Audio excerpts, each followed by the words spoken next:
Estamos aqui, vivendo o dia a dia das nossas cidades.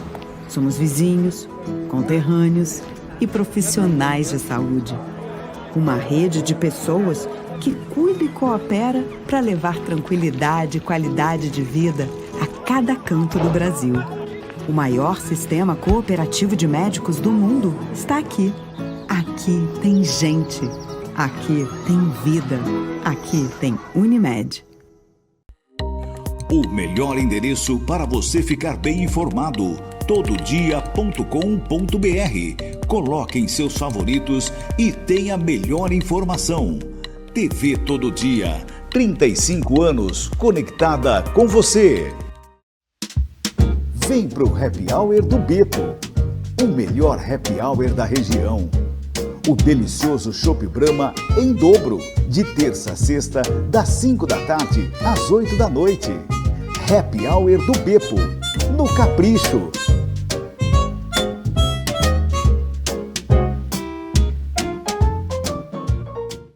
TV Todo Dia, 35 anos conectada com você.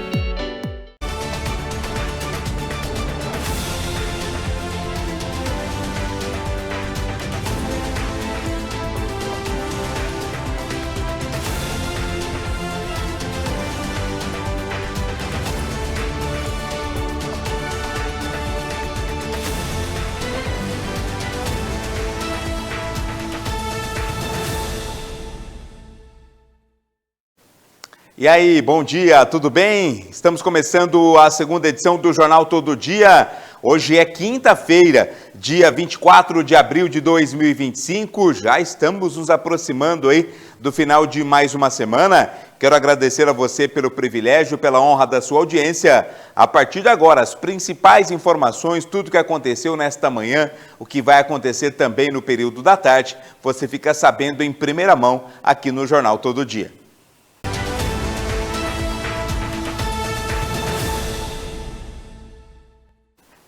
Eu conto sempre com a sua participação através do nosso WhatsApp. Está liberado para você, está na tela o DDD 19, o telefone é 34712700. Salva nos seus contatos, mande para a gente se tem algum problema aí no seu bairro, na sua rua, alguma demanda que você esteja precisando com relação à saúde, com relação à educação, transporte, saneamento básico, independente de qual seja o problema, participe conosco, mande a sua mensagem, que a nossa equipe vai entrar em contato com você e vai buscar a solução para o seu problema. Está com dificuldade, está com problema, manda para a gente no WhatsApp 34712700. A gente começa o Jornal Todo Dia, a segunda edição, para falar de polícia. Uma operação realizada na cidade de Sumaré acabou prendendo um comerciante que estava vendendo peças automotivas falsificadas. Os detalhes quem conta é a repórter Andressa Oliveira. Polícia Civil deflagrou uma operação contra a venda irregular de peças automotivas em Sumaré nesta quarta-feira. Um comerciante de 42 anos foi preso em flagrante. A ação ocorreu na Vila Santana e foi conduzida pela Delegacia de Investigações Gerais de Americana com o apoio de técnicos da montadora Honda. Durante a vistoria, foram localizadas 364 peças com etiquetas falsificadas da marca, segundo a montadora, que confirmou a falsificação. Todo o material irregular foi apreendido. Amostras das peças foram submetidas à perícia técnica, enquanto o restante foi entregue à montadora para armazenamento. O comerciante foi levado para a cadeia pública de Sumaré, onde permanece à disposição da Justiça e deve passar por audiência de custódia, onde deve responder por crime contra as relações de consumo. Andressa Oliveira, para a TV Todo Dia. Obrigado, Andressa. A gente sempre ressalta a questão da receptação, né?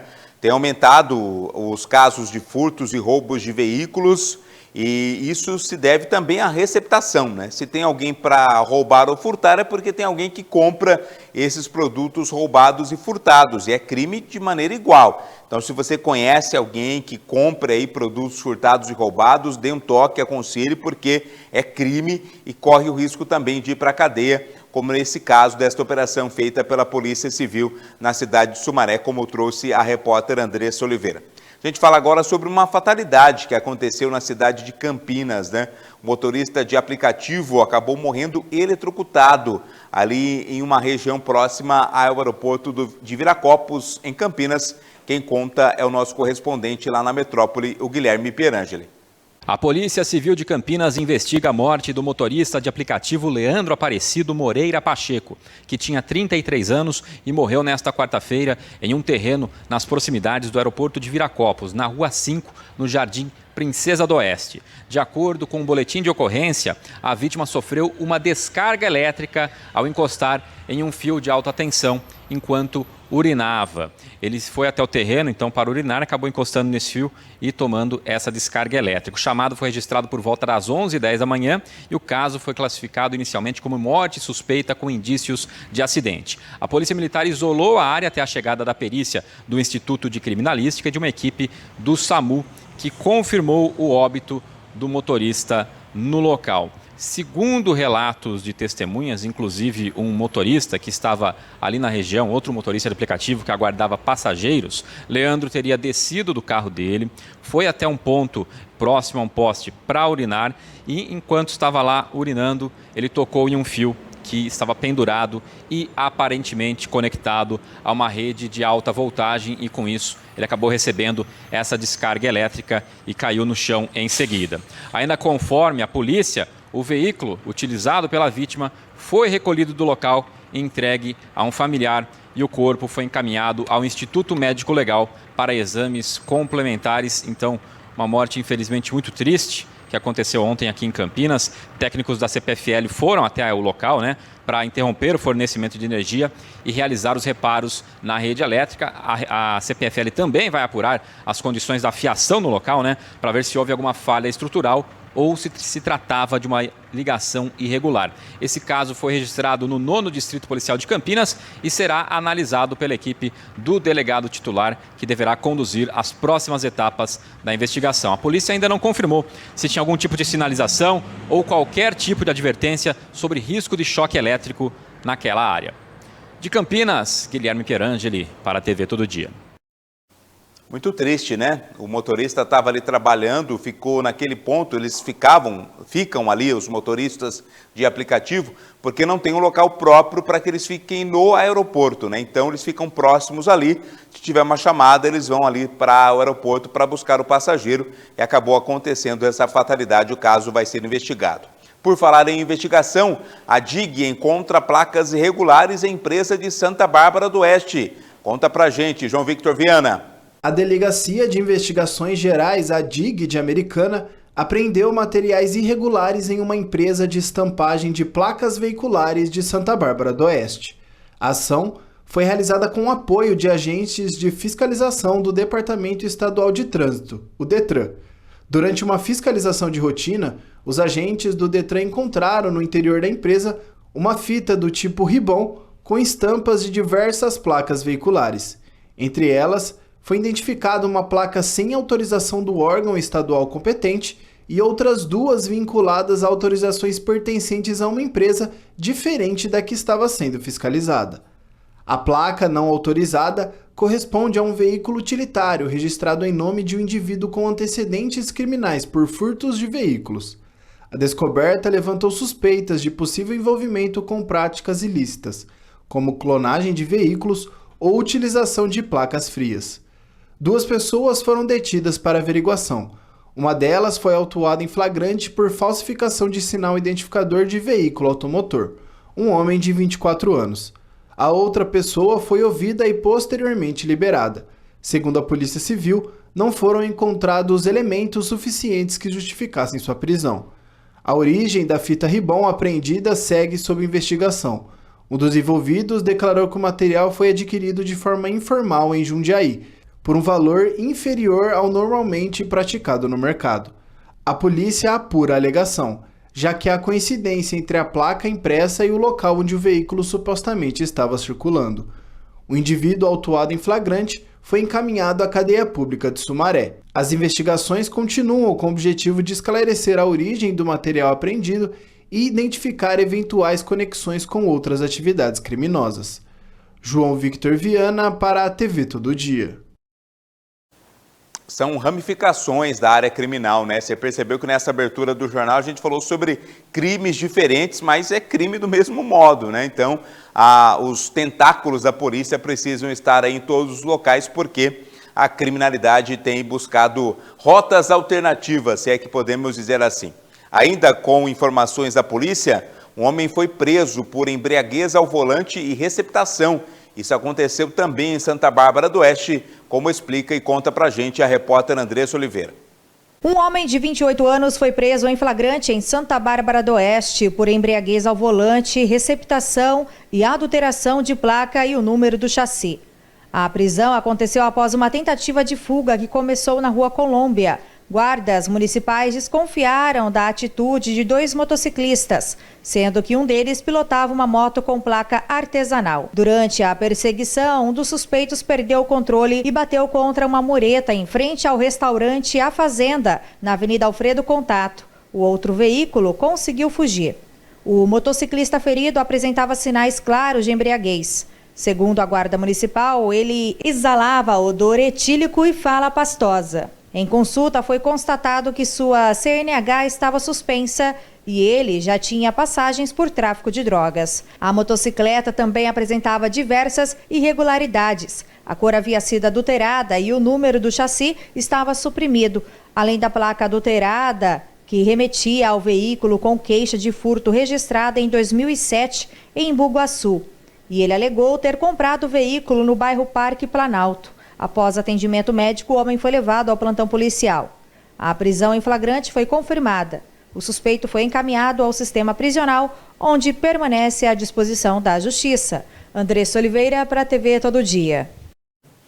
Obrigado, Andressa. E no texto ela disse que o sujeito aí estava com um forte odor etílico e modo de falar pastoso, né? Acho que foi essa a expressão usada pela Andressa. Resumindo, ele estava manguaçado, né? E não pode dirigir em situação como essa, né? E não foi só o problema de dirigir embriagado, teve a questão também da receptação, outros problemas aí envolvendo esse motociclista que acabou sendo abordado pela polícia em Santa Bárbara do Oeste.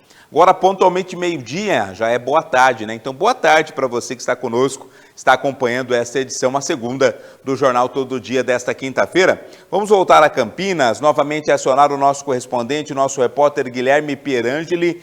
Teve uma operação policial importante realizada na manhã desta quinta-feira, hein? Quem traz as informações é o nosso repórter Guilherme Pierangeli. Boa tarde, Guilherme. Oi, Vladimir, boa tarde a todos que acompanham a TV Todo Dia. A Polícia Civil deflagrou nesta quinta-feira a Operação Reciprocidade, conduzida pelo 11º Distrito Policial aqui de Campinas. O objetivo da ação é desarticular uma célula criminosa suspeita de envolvimento em diversos crimes patrimoniais, como extorsões via Pix, roubos qualificados, ameaças e também associação criminosa. 8 pessoas foram presas aqui em Campinas, também em São Paulo e em Embu das Artes. Tinha alvo também em Sumaré, mas não foi localizado. E nós conversamos há pouco com o delegado Sandro Jonasson, que deu mais detalhes sobre essa operação. Vamos acompanhar. E aí? Vamos ao intervalo então? Daqui a pouco a gente volta com mais informações aqui na segunda edição do Jornal Todo Dia.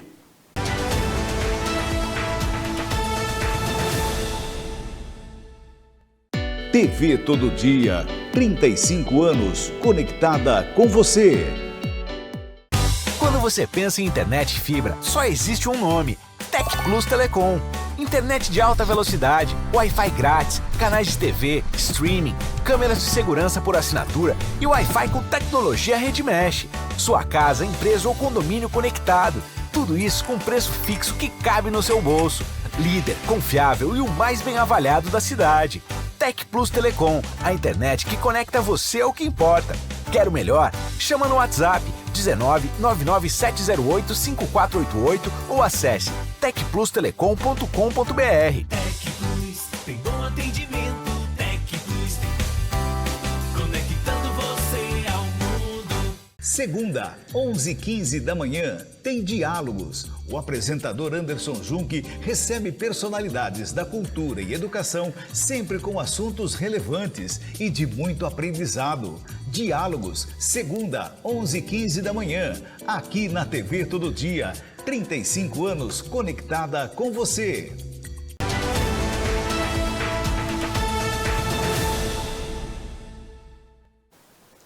Nós tivemos um probleminha aí no nosso link com o Guilherme Pierangeli e faltou colocar uma sonora do delegado lá da Polícia Civil de Campinas falando sobre a operação, né? Vamos acompanhar então agora as palavras do delegado. A investigação teve início há aproximadamente 30 dias atrás, quando um representante comercial nos procurou, dando conta que havia sido vítima de roubo qualificado, praticado mediante emprego de arma de fogo e com pluralidade de agentes, e também de extorsão, porque foi obrigado a realizar diversas tratativas bancárias por meio do aplicativo Pix. Logo na sequência, equipes do 11º localizaram o veículo dessa vítima, bem como a quase totalidade do que havia sido roubado a nível de mercadorias. E iniciamos e aprofundamos as investigações. Outras vítimas nos procuraram dando ciência de crimes praticados de maneira muito assemelhada, ou seja, essas pessoas, representantes comerciais, vendedores, iam a estabelecimentos comerciais realizar suas vendas, enfim, exercer a sua atividade laboral e, após algumas idas a um X número de estabelecimentos comerciais, eles eram roubados. Iniciamos as investigações, aprofundamos, conforme eu já disse, colhemos depoimentos detalhados e chegamos à conclusão que os comerciantes, na verdade, não eram vítimas. Eles eram integrantes e associados aos roubadores que, com o emprego de arma de fogo, violência e humilhação, submetiam suas vítimas às perdas patrimoniais, aos roubos, assim como às extorsões. Um relatório de investigação extremamente minucioso foi confeccionado e foi representado pela expedição de mandados judiciais. Foram expedidos 27 mandados, 15 de prisão temporária por 30 dias e 12 de buscas. Essas buscas focadas e direcionadas à apreensão de celulares, notebooks, HDs, computadores, enfim, tudo quanto diz respeito ao armazenamento de dados e informações. Esses dispositivos também foi um protesto nosso, que foi acolhido pelo Poder Judiciário, tiveram quebras de sigilos decretadas. Na data de hoje, nas primeiras horas da manhã, nós iniciamos aí a Operação Reciprocidade, com base e com fulcro nesses 27 mandados expedidos, dos quais 8 foram cumpridos com sucesso, ou seja, 8 pessoas foram presas, e um considerável número de celulares, computadores, notebooks, HDs apreendidos. Essas pessoas integram essa associação criminosa em diversos níveis de atuação. Essas pessoas integravam a ação criminosa em si, o uso de arma, a violência praticada contra suas vítimas. Essas pessoas são comerciantes que emprestavam o seu estabelecimento comercial para a prática do crime. Essas pessoas são conteiros, ou seja, pessoas que alugavam suas contas bancárias para o recebimento dos valores auferidos mediante violência, grave ameaça, por intermédio do Pix. Esses conteiros recebiam uma comissão da ordem de 30% pelos valores que eram depositados em suas contas bancárias. Não eram valores pequenos, eram valores da ordem aí de 15, 20, 30 mil reais. Um dos conteiros recebeu 47 mil reais. E integram, sob nossa ótica, a associação criminosa. Essas pessoas atuavam na organização do crime. Essas pessoas colaboravam com a organização do crime. Essas pessoas deveriam ter a mínima noção que 47 mil reais não caem do céu. E ainda mais, essas pessoas deveriam ter a mínima noção que o dinheiro que cai na sua conta e você não sabe de onde, você deveria minimamente desconfiar. E essas pessoas deveriam saber que dinheiro que cai na sua conta, vindo não sabe-se de onde, não gera pagamento de comissão. Ou seja, essas pessoas, sob ótica da polícia, não podem alegar ignorância.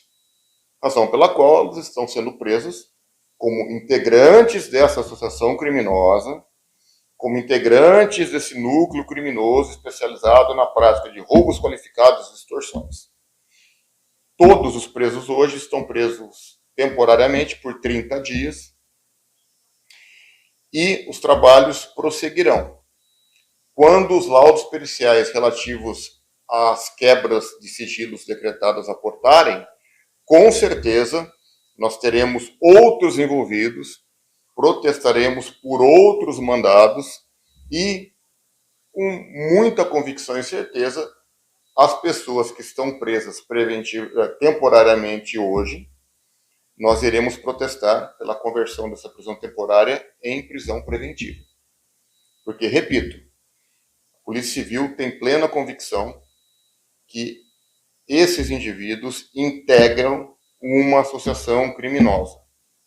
Esses indivíduos participam de um golpe, de um crime altamente organizado, dotado de repartição de tarefas específicas, dotado de premeditação, dotado de organização. Nada que diz respeito a essa quadrilha foi feito por acaso. Ok? Então é isso, Vladimir. A reportagem completa você acompanha no Jornal Todo Dia, terceira edição desta quinta-feira. Eu volto com você. Obrigado, Guilherme Pierangeli, aí trazendo essas informações diretamente de Campinas. A gente sai agora da área da polícia para falar sobre a morte do Papa Francisco, né? Ainda continua repercutindo bastante, fiéis estão se dirigindo a Roma para acompanhar aí a cerimônia de velório e também o sepultamento do Papa. E nós tivemos uma entrevista coletiva que aconteceu na cidade de Limeira com o bispo, né, da Diocese de Limeira, que é responsável pelas igrejas aqui da região, e ele falou sobre o legado do Papa, relembrou inclusive um momento, né, o último momento em que ele esteve ao lado do Papa Francisco. Quem esteve lá na entrevista foi o nosso correspondente Igor Sedano. Na tarde desta quarta-feira, dia 23 de abril, a Diocese de Limeira realizou uma coletiva de imprensa para falar sobre o falecimento do Papa Francisco, que aconteceu na última segunda-feira, dia 21. Estiveram presentes, junto do bispo diocesano Dom José Roberto Fortes Palau, o vigário-geral da Diocese, Padre Cássio Roberto Rossetti, e o coordenador diocesano de pastoral, Padre Diego Michelotto. Dom José falou sobre os próximos passos da Igreja Católica com relação à questão de sepultamento e também do conclave para o Papa Francisco. Agora nós estamos vivendo o luto pela morte do Papa Francisco, né? Então, hoje, quarta-feira, né, dia 23, o corpo foi levado para a Basílica de São Pedro. Ontem o corpo ficou na Capela Santa Marta, que era a residência do Papa, e foi velado pelos funcionários do Vaticano. E hoje o corpo foi levado para a Basílica de São Pedro e vai ficar exposto para que os fiéis possam fazer a sua última homenagem ao Papa até sexta-feira. Aí no sábado, às 10 horas da manhã, hora de Roma, às 5 horas da manhã no Brasil, vai ter a missa de exéquias do Papa, presidida pelo Cardeal Ré, que é o decano do Colégio Cardinalício, com a presença de todos os cardeais que já devem estar em Roma, né? E depois vão participar do conclave. Em seguida, o corpo é levado para a Basílica de Santa Maria Maior, onde o Papa quis ser sepultado. E aí começa o período de luto. E dentro daquilo que o próprio Papa pediu, na mudança que ele fez para sepultamento de papas, nós, sacerdotes, bispos, padres, fomos convidados a celebrarmos 9 missas seguidas pela alma dele. Nós faremos isso na Diocese de Limeira, né? Ter conhecido os últimos 3 papas, Francisco, Bento XVI e João Paulo II, Dom José comentou sobre a questão de humildade que seguia com o Papa Francisco. Isso é da índole, da personalidade do Papa Francisco. Ele sempre foi um homem muito simples, muito verdadeiro, muito sincero. Isso desde a época que ele era arcebispo, cardeal de Buenos Aires, ele nunca mudou. Era uma característica marcante dele. Sempre primar pela simplicidade. E é uma marca que ele deixou na igreja, né? E também serve para todos nós, bispos, padres, né, primarmos pela simplicidade e pela acolhida. Uma outra característica marcante do Papa Francisco era ele era muito acolhedor, né? A gente sentia muita vontade junto dele. Dom José falou também sobre a última vez que esteve com o Papa em setembro de 2022. Na oportunidade, até fez um registro de foto com o Papa Francisco. Essa foto foi de setembro de 2022, a visita de Límina, que nós, bispos do estado de São Paulo, fizemos ao Papa. Ele nos recebeu, foi muito acolhedor. Ficamos quase 2 horas conversando com ele, o grupo de bispos. E eu não sabia que seria meu último encontro com ele. Eu tive 4 encontros com o Papa Francisco. Esse, infelizmente, foi o último, né? Mas guarda, assim, uma lembrança muito boa dele. Ele me nomeou bispo, né? Fui nomeado bispo auxiliar de São Paulo antes de ser transferido para Limeira. Então eu guardo assim muitas boas recordações e testemunhos que me ajudam muito como bispo, esses testemunhos dados pelo Papa Francisco. Dom José aproveitou para informar que nesta quinta-feira, dia 24 de abril, às 19h30, será realizada a missa de exéquias do Papa Francisco, na Catedral Nossa Senhora das Dores, em Limeira. Nossa Senhora das Dores em Limeira, nós já tínhamos um evento programado e aproveitamos para celebrar a missa de exéquias do Papa, né? Então, a nossa igreja particular, diocese chamada Igreja Particular. Então, a nossa diocese, convidei os padres e o povo para que a gente possa celebrar essa missa pela alma do Papa Francisco, né? Aqui em nossa diocese, uma missa oficial da diocese. E nas paróquias também os padres já estão celebrando. O padre Diego celebrou, inclusive, na segunda-feira, o padre Cássio também. Em outras paróquias da nossa diocese está sendo celebrada a missa. E depois do sepultamento dele, ele mudou as regras para sepultar um Papa. Então, depois do sepultamento dele, nós devemos celebrar, bispos e padres, 9 missas seguidas pela alma dele. Direto da Diocese de Limeira, Igor Sedano, para a TV Todo Dia.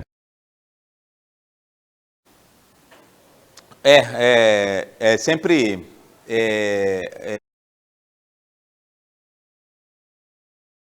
o Papa Francisco é um Papa que fica para a história realmente como um grande líder, né, da Igreja Católica, um grande líder realmente que vai deixar muitas saudades. O Papa Francisco, a cerimônia de sepultamento está acontecendo lá em Roma. Vamos para o esporte então? Vamos falar de esporte agora no Jornal Todo Dia, segunda edição?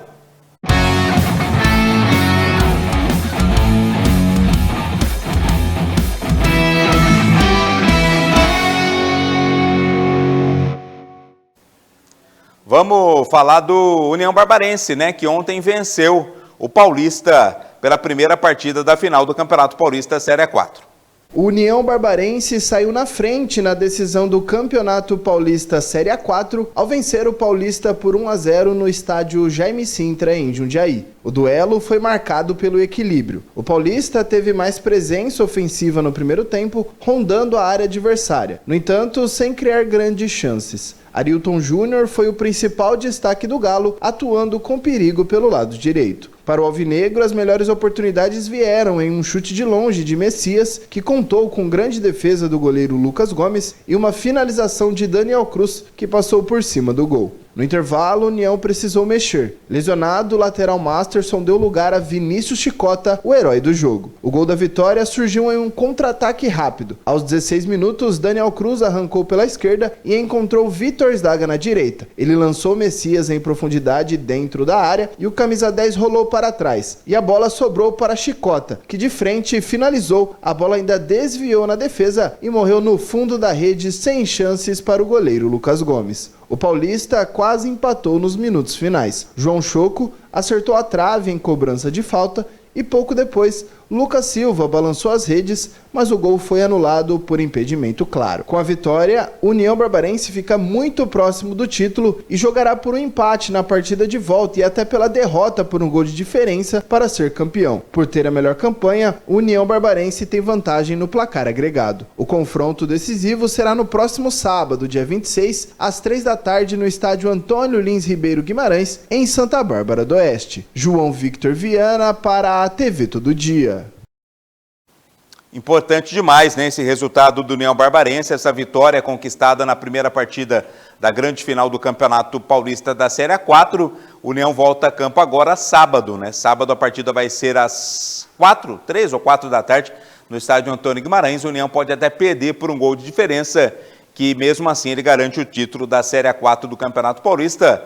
Falando agora sobre a Série C, o Guarani está no mercado, né, em busca de um treinador depois da demissão do técnico Maurício Souza.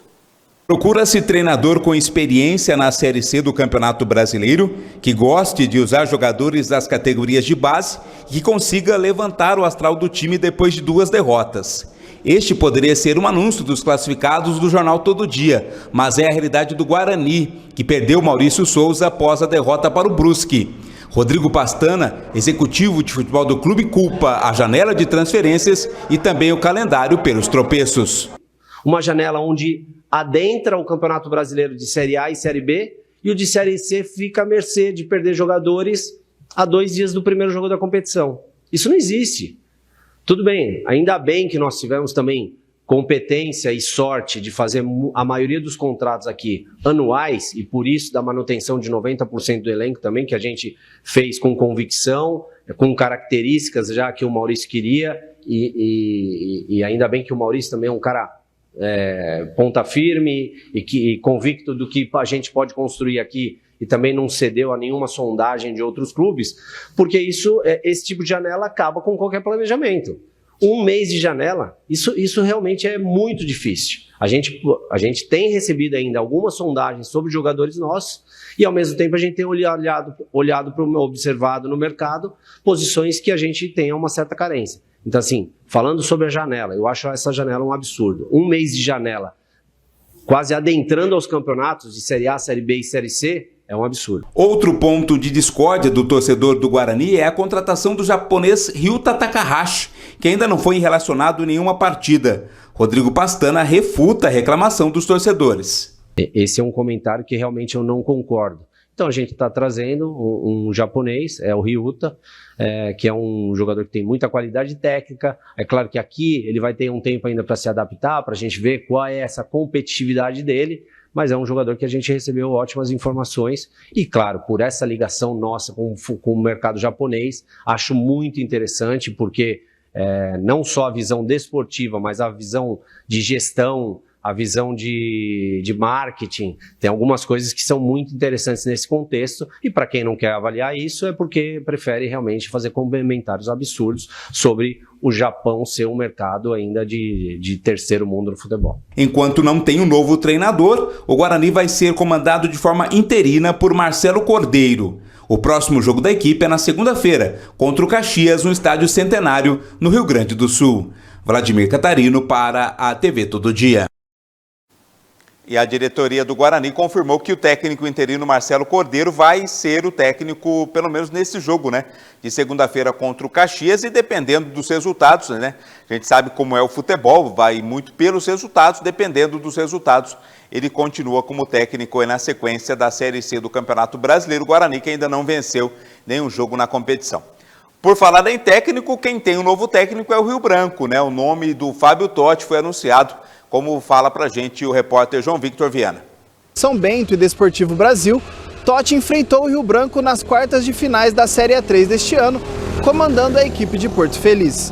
Na ocasião, os times empataram por 0-0 em Americana e o Tigre da Paulista garantiu a classificação ao vencer por 3-1 fora de casa. Fábio Totti será o terceiro treinador do Rio Branco nesta temporada. O clube iniciou o ano sob o comando de Leandro Mellit, demitido na 12ª rodada da Série A3. Em seguida, Luiz Carlos Martins assumiu a equipe por 3 rodadas da fase de classificação até a eliminação nas semifinais do estadual. O elenco rio-branquense se reapresenta no mês de maio para o início da intertemporada visando a Copa Paulista. A competição está prevista para iniciar no dia 15 de junho. O Rio Branco também anunciou nesta semana a primeira renovação de contrato com o jogador. Trata-se do meio-campista Marcelo Gil Fernando, o Marcelinho. Ele foi camisa 10 e um dos artilheiros da equipe no Paulistão Série A3 deste ano. O contrato do meia também é válido até o final da Série A3 do ano que vem. João Victor Viana para a TV Todo Dia. A gente tem a palavra do técnico, o técnico Fábio Totti falou com a assessoria de imprensa do Rio Branco, né? O Rio Branco publicou aí a palavra do novo treinador. Vamos ouvir o que disse o Fábio Totti, novo técnico do Rio Branco. Fábio Totti, novo treinador do Rio Branco Esporte Clube. Fábio, eu queria que você falasse da sua chegada ao Tigre da Paulista, como foi essa sua chegada ao Rio Branco Esporte Clube. Primeiro é um prazer, né? Desde que o Rio Branco fez o primeiro contato comigo, eu me senti muito feliz, né, com esse contato. A gente conversou e acertou, então estou muito feliz por aqui estar. Sei que é um time de uma camisa pesada, uma camisa forte no interior, vem de conquistas, né, vem de grandes competições. Eu, juntamente com a comissão técnica, com a parte da direção, com o elenco que será formado, a gente espera fazer uma grande Copa Paulista e, consequentemente, uma grande A3. Esse é o Fábio Totti, portanto, técnico da equipe do Rio Branco, novo treinador, assume o Tigre aí na disputa da Copa Paulista e também do Campeonato Paulista da Série A3 no ano que vem. Boa sorte ao treinador do Rio Branco. Ontem tivemos pela Libertadores da América o São Paulo, né? O São Paulo venceu o Libertad do Paraguai pelo placar de 2-0. Hoje nós teremos o Palmeiras na Libertadores encarando o Bolívar e na Sul-Americana o Corinthians vai jogar contra o Racing do Uruguai. São os times paulistas aí na disputa das competições sul-americanas. Esse foi o esporte aqui no Jornal Todo Dia. Uma atração de lazer aqui para a população de Americana é o Parque Ecológico. E os moradores da cidade, eles não vão pagar aí por ingressos nesse fim de semana, como traz para a gente a informação a repórter Isabela Braz.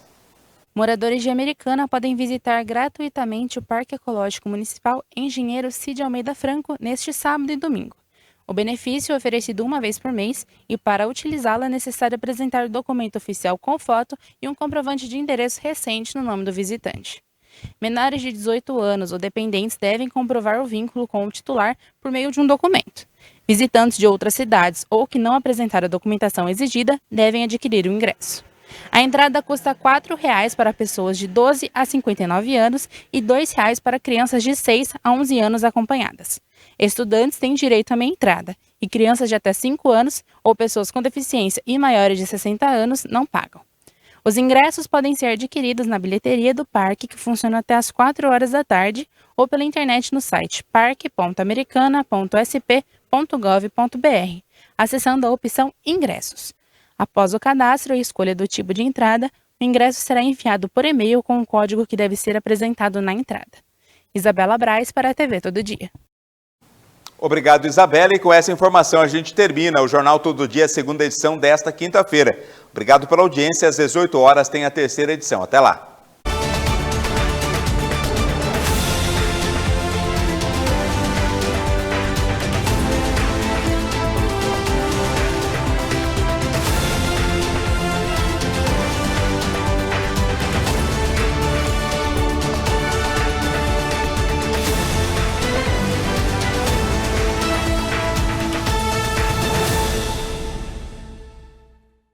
Um papo legal sobre saúde e de como viver bem. Toda quarta, às 11h15 da manhã, Ariane dos Reis tem um convidado especial para trazer dicas de saúde e bem-estar. Viver Bem, quarta, 11h15 da manhã, aqui na TV Todo Dia. 35 anos conectada com você. Estamos aqui, vivendo o dia a dia das nossas cidades. Somos vizinhos, conterrâneos e profissionais de saúde. Uma rede de pessoas que cuida e coopera para levar tranquilidade e qualidade de vida a cada canto do Brasil. O maior sistema cooperativo de médicos do mundo está aqui. Aqui tem gente. Aqui tem vida. Aqui tem Unimed.